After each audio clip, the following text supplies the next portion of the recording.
도대체 국가는 뭐를 하는 데인가? 라는 근본적인 질문을 이제 할 때가 온 것 같아요. 종합 토론으로 넘어가도록 하겠습니다. 오늘 좌장을 맡아주신 이광재 의원님께 마이크를 넘기도록 하겠습니다. 예, 종합 토론에 들어가기 전에 우리 시민 패널로 참석해 주셨는데 비대면에 우리 한국재정정보원의 김선옥 재정통계분석부 부연구위원 나오셨나요? 네, 안녕하세요. 한국재정정보원의 김선옥이라고 합니다. 이렇게 좋은 토론, 좋은 그 세미나에 참석할 수 있는 기회를 주셔서 감사하게 생각하고 있습니다. 저희 원에서도 지금 아까 전에 그 정창수 소장님께서 발표하실 때 저희 원에서 작성한 자료를 인용해 주셔서 그래도 나름대로 통계를 국가 재정에 대한 통계를 작성하면서 좀 보람을 느꼈고요. 그래서 저희 원에서 생산한 자료를 좀 많이 사용해 주셨으면 하는 좀 말씀을 전달해 드리고 싶습니다. 그리고 오늘 그 세 분의 발표자 분들께서 발표해 주시는 내용을 제가 듣고 제가 요즘에 관심 있어 하는 부분에 어떻게 적용을 해야 될지 좀 많은 생각을 갖게 하는 부분이었었습니다. 그 이광재 의원님께서도 요즘 많이 관심을 가지고 계신다는 그 삶의 질을 반영한 예산 체계에 대해서 저희도 그 같이 그 공감을 하면서 그 어떤 식으로 그 재정과 삶의 질을 연결할 수 있는지에 대한 연구를 시범 연구를 올해 수행을 하고 있었습니다. 그러면서 해외에서는 어떤 식으로 이 삶의 질을 반영하고자 하는 노력을 하고 있는지에 대한 좀 해외 국가 사례에 대한 연구를 좀 수행을 했었고요. 그리고 그렇다면 이 우리나라는 이 삶의 질 지표와 그 재정 사업 간에 어떻게 연결을 할 수가 있을까에 대해서 그 실제적으로 그 시스템이나 어떤 재정을 활용을 해서 그 실제적으로 이런 국가 재정을 활용하기 전에 그럼 어떻게 해야지 가능할까에 대한 검토하는 연구를 좀 수행을 한 바가 있습니다. 그래서 여러분께서 말씀해 주신 바와 같이 저희가 올해 이 수행한 연구 결과를 간략 말씀드리자면 우선은 국회 차원이나 아니면은 정부 조직에서 이 삶의 질에 대해서 어떻게 접근할지에 대한 그 사회적인 합의 플러스 이런 여러 가지 공감대가 형성이 가장 중요하다라는 생각이 들었습니다.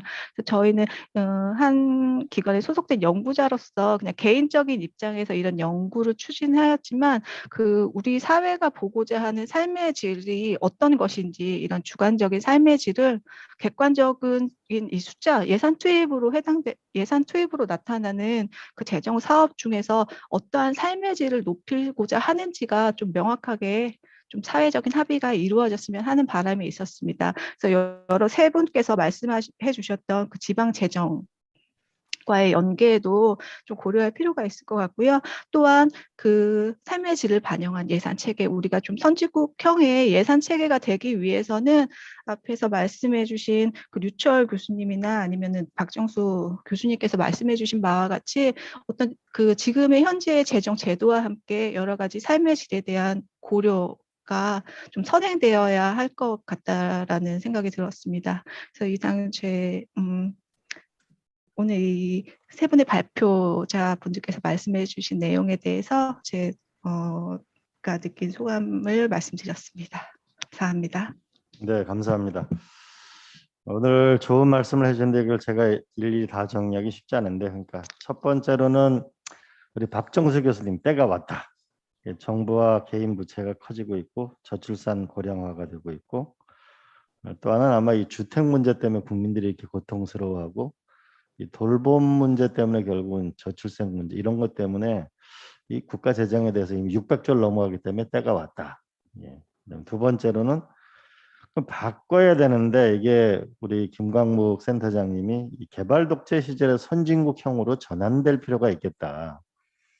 특히 국가가 뭐를 하는 거냐라는 면에서 개발 독재 시절은 주로 경제 성장이나 이런 거였다면 이제 집이나 내 집이 아니라 그래서 살 집, 그다음에 돌봄과 교육, 노후연금에서 적어도 공무원 연금 정도의 이걸 받는데 이거를 수익자를 뭐 돈을 더 내고 뭐 이런 게 아니고 국가 예산으로 우리 보전을 해 나가는 근본적인 전환이 필요한 거 아니냐. 그래서 독일형으로 갈 거냐, 일본형으로 갈 거냐라는 중요한 말씀을 이렇게 해줬고요. 그다음에 또 하나의 방향은 이 교육재정교부금이 20.79%, 행안부의 19.2% 내국세 이거 자체를 근본적으로 바꿔야 되겠다. 인구와 면적과 소멸과 이거에 따라서 근본적인 변화에서 이거를 바꿔야 되겠다는 것이 가장 큰 변화고요.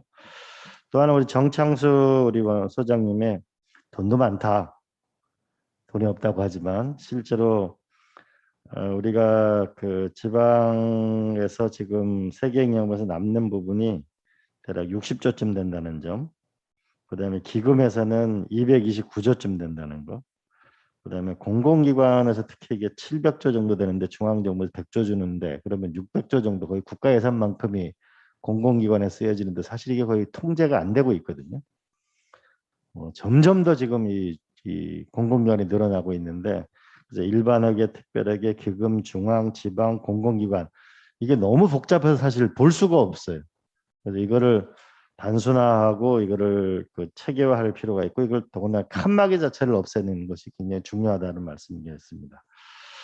또 하나는 그 방향 부분에서 우리가 이제 한번 81년도, 82년도는 그때는 뭐 우리 소득 수준이 굉장히 낮았을 때였기 때문에 그때의 제로 베이스 기준하고 지금의 기준은 달라져야 되는 거 아니어서 제로 베이스에서 검토를 해야 되겠다는 유철 우리 교수님 말씀이 계셨고 또한 프로그램 예산이 필요하다. 이게 진짜 저출산 고령화 이 사업이 130가지거든요. 다문화 이러면은 온 부처에 다문화가 다 들어가 있고 새로운 사업은 생기는데 기존 사업은 줄어들지 않는 그래서 프로그램 예산으로 근본적으로 전환하려면 이건 아마 이 프로그램에 정해지게 되면 거의 법적 지위를 주고 뭔가 이게 아마 시스템이 돼야 될 거라고 봅니다. 그러면 마지막으로는 이게 예산을 기획하는 데 하고 평가하는 거하고 그걸 근본적으로 이게 나눠져야 된다는 말씀이 계셨고 우리 박정수 교수님이 국회 예결위가 상설화돼야 된다. 나가는 부분하고 또 하나는 네덜란드식에서 경제가 어려워지면 재정 지출을 늘리고 경제가 좋아지면 재정 지출이 줄어드는 그래서 좀 이게 건전한 재정 지출 그다음에 재정 준칙이라는 걸 가지고 국가 재정을 운영할 필요가 있겠다 이런 말씀들이 계셨습니다. 다 정리는 안 됐지만 이번에서 우리 양경숙 의원님 우리 한 말씀 해주시죠. 네, 너무 말씀 잘 들었습니다. 역시 전문가 분들이시라 좋은 의견 또 구체적인 제안 많이 해주셔서 감사드리고요. 근데 들으면 들을수록 머리가 아파집니다. 저도 재정에 대해서 많이 생각을 하고 예산 운영도 많이 생각을 합니다만 생각할수록 이걸 어떻게 이게 혁명적 변화를 가져와야 되는데 이게 어떻게 가능할까? 많은 고민 또 많은 공부 많은 전문가들로부터 수시로 그 진단을 듣기도 하고 분석을 듣고 대안도 토론을 합니다만 딱 잡히지가 않는 것 같습니다. 근데 가만히 생각해 보면 국가 재정 운영 뭐 물론 그 현금 관리, 자금 관리를 포함해서 지방 재정 운영까지 다 국가 재정 운영이라고 그 범주에 넣을 수밖에 없는데 문제가 없는 곳이 없고 정부 조직부터 구조 또 국회 심의까지 국회 내부 심지어 국회 예산정책처까지도 문제가 없는 곳이 없는 그러니까 예산정책처도 그러면 국회가 더 강해지면은 더 되지 않을까라는 이제 차원에서 노무현 정부 때 예산정책처를 한 뭐 전문가들 100명 가까이 해서 수백억 원의 예산을 투입해서 지금까지 운영을 해오고 있습니다만 지금 예산 심의 실태는 결과만 본다면 크게 달라진 건 없습니다. 좋은 자료들은 많이 나오는데 그것들이 예산 심의 과정에서 직접적으로 반영이 되는 경우는 그렇게 높지 않고 아시다시피 수십 년 내내 예산 심의 과정에서 예산이 수정되고 정부가 제출한 예산안이 수정되거나 조정되는 비율이 1%도 되지 않습니다. 결과만을 본다라고 한다면 물론 과정에서의 많은 정치적인 그 토론도 있고 논의 과정이 있습니다만 그래서 이제 전문가 분들께서 이제 지출 예산에 대부분 집중을 하셨는데 그 세입 예산에도 좀 관심 많이 가져야 되는 게 아닌가. 세입의 구조 조정도 필요하고 또 공평과세나 형평과세가 아직 정착돼 있지 못합니다. 수입이 있는 곳에 모두 세금이 부과되어야 하고 수입이 많으면 더 많이 부과돼야 되는데 과연 그런가? 그리고 세금이나 예산으로만 재정 지출을 다 커버하는 것이 아니라 세원을 새롭게 발굴하는 거에도 관심이 많이 가져야 되는 게 아닌가. 가상화폐 수입이라든지 또 유튜브라든지 이런 인터넷을 통해서 창출되는 수입에 대한 부과, 그리고 우리나라에서 이제 많은 그 세원들을 해외에 빼돌리는 경우가 너무 많습니다. 이걸 제대로 추적하고 있지 못하거든요. 이런 등등의 세입 부분에 대한 개혁 방안도 좀 앞으로 논의가 됐으면 좋겠다, 이런 생각이 들고, 세출 부분에서는 문제점들 많이 지적하셨지만 한도 끝도 없습니다. 그런데 이거에 조금 큰 문제로 본다면 기획재정부가 너무 공룡화돼 있어서 그런 면도, 제도의 문제도 있겠지만 제도의 문제는 상당히 노무현 정부 때 그 이제 4대 재정운용 계획을 지금까지 해왔는데 잘 못해서 그렇지 상당히 발전한 겁니다. 발전하고 그것을 유지 발전을 더 급속하게 해내지 못한 것은 이제 문제지만 제도의 문제보다는 예산 편성 부처와 지출 부처가 구분되어 있었는데 갑자기 이명박 정부가 들어서면서 이거를 통폐합을 시키면서 가뜩이나 돈 가지고 운영하는 부처가 힘이 센데 이것을 세입, 세출, 예산 편성, 지출 부처를 한꺼번에 통폐합시키면서 거대 공룡화되면서 무소불위의 권력을 휘둘러서 권력도, 심지어 정권을 잡은 집권당의 권력도, 대통령도 어쩔 수 없을 정도로 되어버린 이 문제를 해결해야 된다라는 이제 생각이 좀 많이 드는 상황입니다. 말 잘 옳은 지적을 해도 거의 전문가들이 옳은 지적을 해도 기재부가 거의 수용하지 않을 겁니다. 국회도 마찬가지입니다. 참 답답하게 이를 데 없는데 그래서 이 조직의 개편 혁신을 가져와야 된다는 생각을 상당히 많이 하고요. 다만 이제 그 전문가분들께 유감은 지금 재정준칙을 자꾸 거론을 하시는데 지금 과연 재정준칙을 거론할 때인가 라는 면에서 저는 그렇지 않다고 생각합니다. 60%의 채무 비율을 지켜야 되고 통합재정 수익률을 마이너스 3% 이내로 관리해야 된다. 그리고 이 적용은 2025년부터 해야 된다라는 게 이제 정부나 학계의 보수적인 학자들이 주장하는 재정준칙인데, 지금 OECD 국가 중에서 채무 비율이 우리나라가 가장 낮은 나라 3위 안에 들고요. 그 다음에 지금 재정의 기능이 그 자원의 재분배, 소득의 재분배, 경기 부양인데 지금처럼 이 재정의 기능을 강화해야 될 때가 어디 있었나요? IMF 때 있었고, 그 다음에 지금 그 코로나 위기 사태로 지금 국가 재정으로 이러한 문제를 다 해결하는, 다 해결할 수는 없지만 최대한 많이 해결하려고 노력해야 되는 시기에 이때 하필이면 재정 준칙, 우리 이거 채무 많이 늘리면 안 된다. 근데 돈이 없느냐? 돈이 수백 조씩 쌓여 있는 거예요. 지금 가지고 있는 기금만 해도 여유재원이 몇백 조가 되거든요. 사회보장기금 빼고도 최소한 150조 이상이 있는 겁니다. 그러면 돈이 없으면 가정살림에서는 있는 돈 풀어서 우선 써야 되는 거 아니에요? 쓸 데가 많다라고 하면. 그리고 나서 돈이 그래도 모자라면 국채를 발행하거나 채무를 들어와야 되는데 재정준칙을 먼저 내세우면서 주장하는 부분은 재정학자들이 너무, 그리고 그 60%의 기준이 누가 제시한 겁니까? 누가 60%를 넘으면 안 된다라는 기준을 제시했나요? 그것은 90년대 중반에 유럽연합을 만들면서 평균 채무 비율이 60%였던 거예요. 60% 넘는 나라는 약간의 그 페널티 내지는 좀 그거를 주는 거고, 낮은 나라는 조금 더 재원을 많이 배분하는 이 기준을 지금 90년대 중반에 유럽연합 만들 때 그 채무비를 이제 지금 2020년이 넘어서 가지고 와가지고 재정 준칙을 지금 만들어야 된다라는 이렇게 주장하는 부분에 대해서는 재정학자들이 좀 문제가 있는 게 아닌가.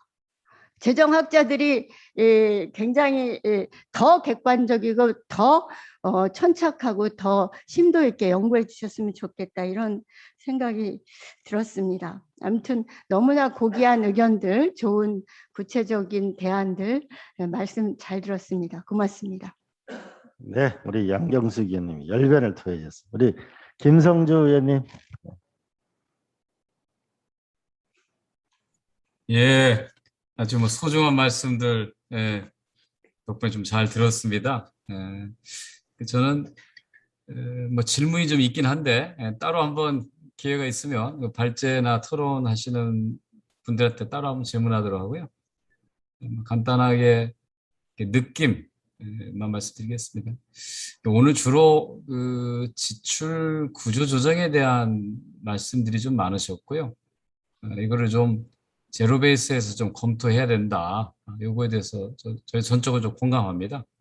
이거는 올바른 방향으로 지출하지 않으면 이 시대가 안고 있는 문제들을 해결하지 못하기 때문에 엉뚱한 방향으로 돈을 쓰고 있고 정작 쓸 방향으로 제대로 지출하지 않는 문제들을 해결할 수가 없을 거라고 봅니다. 그런데 다만 이제 이 과정에서 지출만 볼 게 아니라 세입도 원점에서 재검토할 필요가 있다 생각합니다. 현재 우리나라의 조세 구조가 정의로운지 충분한지 이거에 대한 얘기는 굉장히 적습니다. 저는 뭐 한때 뭐 부자 감세 또 증세 논란들을 좀 겪어보기도 했지만 보다 더 중요한 것은 이제 세금의 부과 원칙은 모든 소득이 있는 곳에 부과한다라는 게 제일 원칙이 돼야 되는데 이제 우리가 그 원칙들이 제대로 적용되고 있는가, 어떻게 보면 굉장히 좀 기형적인 이 세입 구조를 갖고 있다라고 생각합니다. 이 두 가지가 같이 검토돼야지 제로 베이스의 검토가 되지, 그 근본적인 세입에 대한 부분들은 간과하고 그리고 지출만 조정하자고 얘기하는 건 반쪽짜리일 수밖에 없다라는 그런 생각입니다. 그래서 언제 한번 다시 토론을 한다면 세입과 지출을 동시에 좀 고려하는 그런 좀 자리를 한번 가졌으면 좋겠습니다. 고맙습니다. 네, 감사합니다. 그 세출 부분이 있었는데 좀 전에 양경숙 의원과 김성주 의원님하고 세입 구조 부분에서 말씀 계셨는데 사실 우리 근로자 소득 부분에서는 100%고요. 그죠?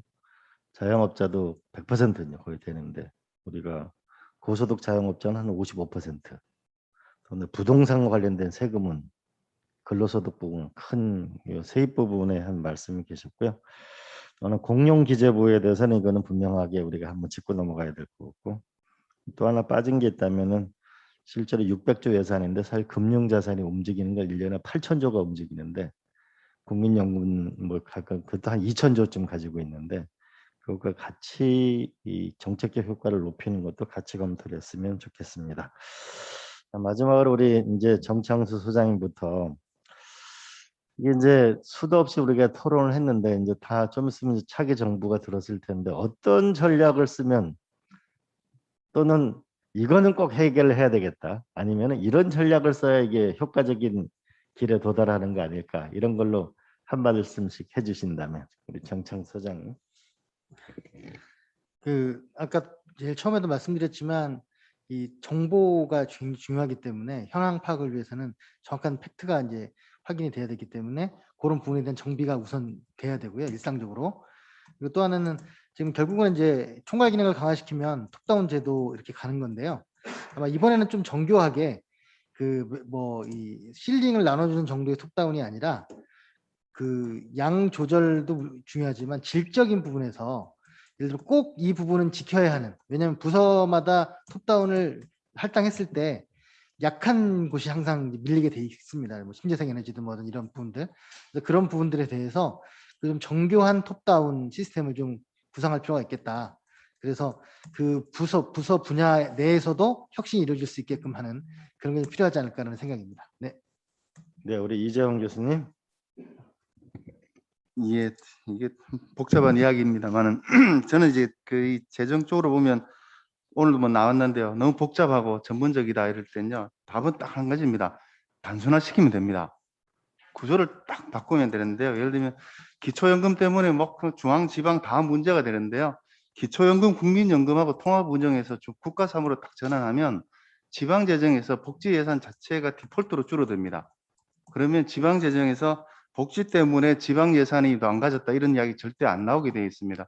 중앙정부가 65세 이상의 노인분들에 대해서 기초연금을 은행 통장에서 바로 그냥 국민연금공단, 건강보험공단 전국지사에 있으니까요. 바로 입금하면 굉장히 효율적입니다. 그러면 지자체 사회복지 전담 공무원 일 많다는 이야기 안 나옵니다. 매우 효율화할 수 있는 방안이 있음에도 불구하고 기존에 있는 시스템이 딱 갇혀 있으니까 복잡하고 뭐가 안 된다는 것 같은데요. 단순화시키면 됩니다.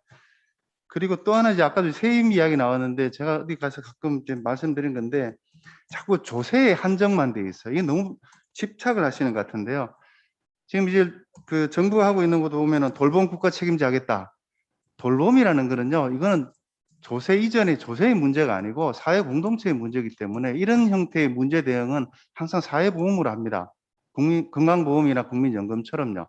그러면은 지금 보면 이제 어른들 요양이 필요하신 분들 장기 요양보험은 장기 요양보험이거든요. 조세가 아닙니다. 롱텀 케어니까요.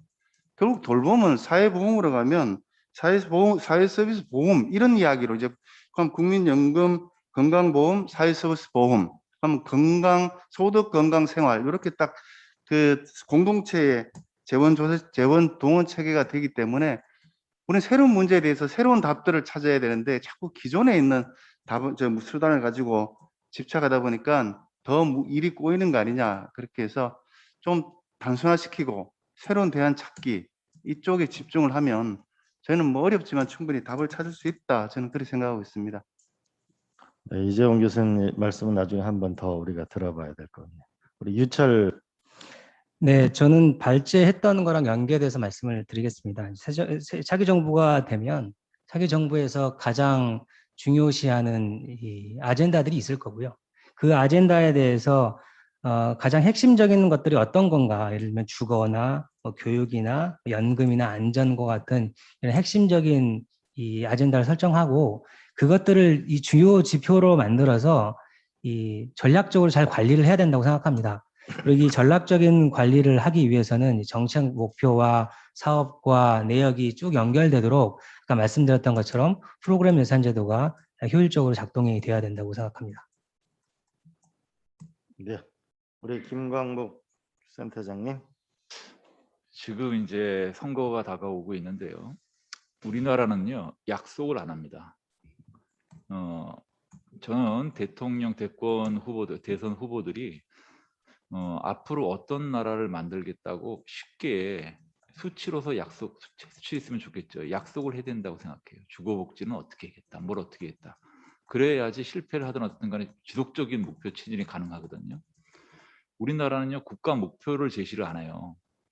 그리고 이번에 예산안 들어왔지만 우리나라 예산안 정부에서 낼 때 시정연설 하는 거 보면요 희한합니다. 선진국에서 볼 수 없는 현상이 하나 있죠. 가장 중요한 게 안 해요.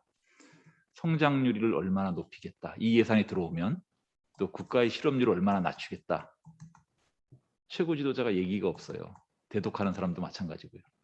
아, 왜 없냐 그러면 국가전용 운영계획 뒤에 어디 구석에 보면 요만큼 숨겨놨죠. 표로. 목표가 없는 건 아닙니다. 혹시 못 지키면 그 책임 물어서 쫓겨날까 봐 안 내놓는 건데 이게 무슨 정상적인 행정이에요. 선진국 어디도 그런 나라 없죠. 예산을 내놓으면 올해도 아마 그걸 좀 따져보세요. 예산을 내면 그럼 앞으로 우리나라가 성장률을 얼마나 늘어나고 실업률을 얼마나 낮출 수 있느냐. 그 약속을 안 하. 일반 회사 같으면 있을 수 없는 일이죠. 일반 회사도 이렇게 안 하죠. 매출액이 달성되더라는 데간에 목표 다 잡잖아요. 그래서 여러 말씀 중에서 간략하게 정해서 오늘 3가지 주제 같은 경우 이런 거를 각 그 후보들이 국민들한테 약속을 하게 만드는 그런 게 필요하지 않느냐 이런 생각입니다. 네, 우리 박정수 교수님. 예, 제가 데자비를 말씀드렸는데 사실 뭐 노동 분야도 중요하고 금융 분야도 중요하지만 공공 분야 개혁이 굉장히 중요합니다. 지금 단순화라는 그러한 큰 팀에 대해서는 아마 모두 동의할 수 있을 거고요. 지금 뭐 구체적으로 양 의원님 왜 60이냐라는 부분에 대해서는 어마어마하게 많은 그러한 우리가 고민을 좀 더 해야 되는 그러한 부분이지만 합의할 수 있는 그러한 부분의 그 구슬조차 어떻게 꿰을 것인가라는 부분을 생각하면 우리가 굉장히 암울해지는 거죠. 이게 이래서 안 되고 저래서 안 되고 하는 부분을 틀림없이 암초들이 어마어마하게 있을 거다. 그거를 뚫고 우리가 이거를 결과를 도출하려고 그러면 과연 어떻게 해야 될까? 라는 부분에서 저는 좀 그 우리 유철 교수 계시지만 KDI의 이계식 박사님을 생각을 합니다. 이 인수위가 아무리 길어봐야 그게 뭐 그 한 달 남짓 그 가지고는 절대로 될 수 있는 게 아니고요. 최소한 어떻게 보면 5년 내내 있어야 될 그러할 조직에서 이러한 부분을 정말 우선순위를 잡고 아까 얘기한 대로 방향이 제대로 해야 뚜벅뚜벅 가더라도 갈 거 아니겠습니까? 라고 얘기하면 이 정부개혁실이라는 그러한 부문이 필요한데 슬그머니 없어지는 거죠. 왜냐하면 뭐 예를 들어서 공공부문 개혁하자, 공공기관 개혁하자. 지금 조세연구원에 이 공공기관 연구센터가 있습니다. 그런데 거기서 역할을 제대로 할 수가 없어요. 국정과제를 관리하는 그러한 부분은 국무총리실에 국무조정실에 정보업무평가실이라 그래가지고 이 차관보 그 관리관이 하고 있고 행정연구원에 조그맣게 그 연구센터를 만들어 놨습니다. 그렇게 해서 국정과제가 관리될 수가 없죠. 그러면 제가 생각할 때는 이 부분이 정부 조직으로 어렵다고 하면 그리고 새로운 그 기관을 만들 필요도 없습니다. 공공기관 연구센터 가져오고 공공기관에 대한 어마어마한 그 노하우가 쌓여 있으니까 그리고 총리실에 있는 정보업무평가실을 가져오고 그리고 행정연구원에 갖다 놓은 그 정보업무평가센터를 가지고 와서 정말 우리가 이 방향이 일단은 국민들로부터 동의를 받았으니까 그 부분에 대해서 이것을 이렇게 가려고 그러면 우선순위가 이렇고 수순은 이렇다. 시퀀스하고 프라이어리티를 제대로 잡으면 제가 볼 때는 아마 5년 뒤에는 굉장히 달라져 있을 거다 이렇게 생각을 합니다. 네, 우리 박노욱 선생님.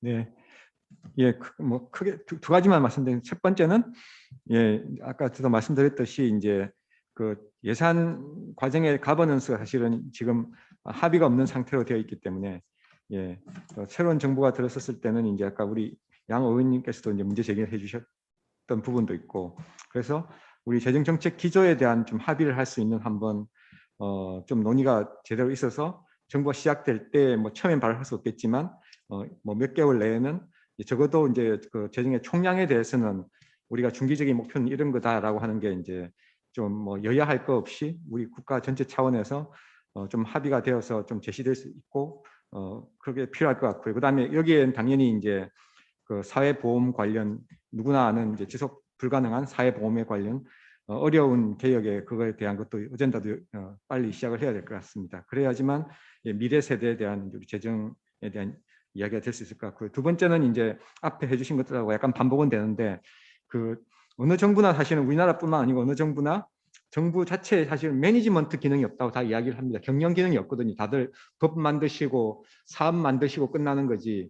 그게 진짜 우리가 풀고 싶었던 정부에서 풀고 싶었던 문제를 푸는지에 대한 건 사실은 거의 팔로우업이 안 됩니다. 사고가 났을 때는 사고가 나면 이게 막 언론에서 나오니까 이제 주목을 받지만 그게 아니고 실제로 우리가 의도했던 대로 이 정책이나 사업이 제대로 가고 있으며 또 우리가 가는 과정에서 새로운 걸 발견해서 수정해야 될 건 없는지 사실 그 피드백과 러닝이 중요한데 이 부분이 사실은 상당히 지금 뷰로크래틱하게 되어 있다. 아까 말씀해 주셨듯이 뭐 국정 관리하지만 그 프로세스는 엄청 뷰로크래틱하거든요. 그 실제로 그 현장에서 뭔가 배우는 그런 과정이 아니고 그냥 체크리스트 만들어 놓고 체크해 나가는 그런 단계이기 때문에, 그래서 이거는 뭐 사례가 없는 건 아니고 딴 나라도 사례가 있기 때문에 정말 뜻이 있다면 좀 이 미션을 오리엔티드된 정말 데디케이트된 팀을 만들어서 하는, 그래서 뭐 토니 블레이 정부의 뭐 딜리버리 유닛 아마 들어보셨을 텐데 뭐 그런 게 사실은 좀 국제적으로 유행이기도 해서 이제 좀 뷰로크래틱한 매니지먼트가 아니고 실제 문제를 풀고 그걸 진짜 자기 미션으로 생각하는 사람들이 모인 그런 조직을 가지고 이제 새로운 정부는 모든 걸 그렇게 할 수는 없는 거지만 중요하게 생각하는 문제에 대해서는 좀 집중적으로 임기 동안 해서 실제로 결과를 만들었으면 좋겠다. 예, 이상입니다. 네, 우리 그 발제하신 분이나 토론하신 분, 우리 양경수 의원 포함해서 내가 헤어지기 전에 이걸 내가 꼭 얘기하고 해야 되겠다 하신 분 계신 분, 양 의원님 한 말씀 더 하세요. 응? 됐어요? 네. 자, 그러면 저도 이걸 그 청와대에도 국회하고 도지사 하면서 느끼는 건데, 도대체 국가는 뭐를 하는 데인가? 라는 근본적인 질문을 이제 할 때가 온 것 같아요. 국가는 도대체 무엇을 하는 건가? 라는 현 시점에서. 그런 면에서 국가가 해야 되는 목표를 좀 명확하게 할 필요가 있는 거 아닌가라는 생각이 들고요. 네, 그런 면에서 적어도 이 살집 마련, 그다음에 돌봄과 교육, 그리고 노후에 정말 이게 수명 100세 시대가 오면 65살에 정년하면 35년 동안을 도대체 뭘 먹고 사는 거예요. 그 노후 불안에 대한 이 부분에 대한 뭔가 안정감 있는 부분을 좀 국가가 확실하게 해주고, 나머지 일과 소득과 관련해서는 좀 시장과 어차피 그거는 좀 새로운 영역에서의 도전이 있는, 그건 좀 뭔가를 좀 분명하게 구별해서 할 필요가 있는 거 아닌가라는 건 좀 명확하게 할 필요가 있겠다. 그다음 두 번째로는 예산 600조, 그다음에 국민연금, 교원공제, 경찰공제, 군인공제 갖고 돈 2,000조 원 국민이 벌어놓은 거잖아요. 이거와 그래서 뭔가 한눈에 보면은 이 돈이 흘러가면은 어떤 성과를 내겠다는 부분이 좀 더 명확하게 계량화되는 시스템을 안 만들면 이제는 이 IT 강국이라는 데서 이제는 그걸 극복할 때가 좀 분명하게 된 거 아닌가라는 생각은 좀 분명하게 합니다. 그래서 이걸 그러면 이제 우리가 어떻게 해나갈 거냐, 이게 토론만 하고 이렇게 되면 허무하니까요. 이렇게 그 발제 3번에 걸쳐서 했던 거를 전체로 저희가 좀 정리를 해가지고 이 국회의원 이 전원에게 저희가 이게 자료집을 좀 더 읽기 쉽게 만들어 가지고 전원에게 저희가 이거를 보내드리고, 차기 대선 후보가 정해지면 또 거기다가 얘기를 하고, 그래서 이게 그냥 끝이는 게 아니고 내년도에 적어도 3월 9일 이후에 한 2달, 5월 9일까지 이게 재정개혁 문제를 통해서 이 국민의 고통스러운 이 집 문제 때문에 이렇게 지금 이 고통스러운 건 이건 끝내야 되는 거 아닌가. 우리가 충분히 그 정도의 재정적 여력이 있다는 게 여기서 말씀하신 이 돈의 흐름만 봐도 알 수 있거든요.